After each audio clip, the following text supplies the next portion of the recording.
When you think of a predator, the image of a lion or a bear feeding on some animal prey likely comes to mind.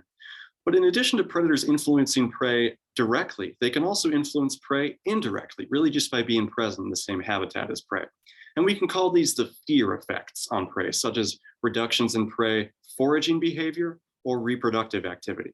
And if we focus in on aquatic ecosystems, we know that fish and salamanders are having these important roles as predators of aquatic invertebrates. But we can't say the same for tadpoles because they've been classically portrayed as just being these strict vegetarians, just feeding on algae and plant matter.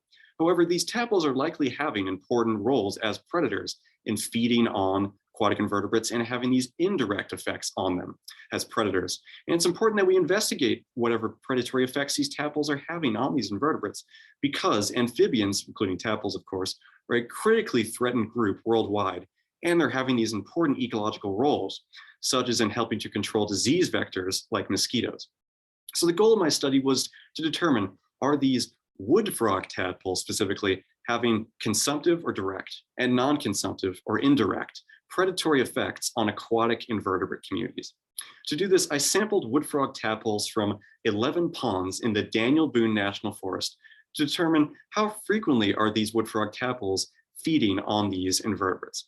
I also established an array of artificial pond habitats which either had no tadpoles, free swimming tadpoles, or caged tadpoles to separate out any direct and indirect effects that these tadpole predators are having on vertebrates. I also broke up my tadpoles into small and large size groups, and I shaded half of my artificial pond habitats to determine, are these additional factors of tadpole body size and habitat shading mediating these predatory effects. And I overall found that 70% of tadpoles fed on invertebrates, ranging from aquatic worms to fly larvae, including mosquitoes, and zooplankton, these very small invertebrates.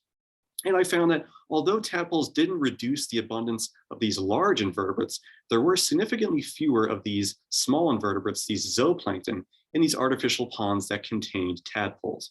And the indirect effects that tadpoles had on these zooplankton were twice as strong as the direct effects. In addition, there were fewer of these invertebrates overall in these conditions where we had shade and when we had large tadpoles. So in closing, the next time you see some tadpoles swimming around in a pond, keep in mind that those tadpoles, simply by being present there, are likely having these important roles as predators in helping to control these invertebrate populations that could otherwise be acting as pests.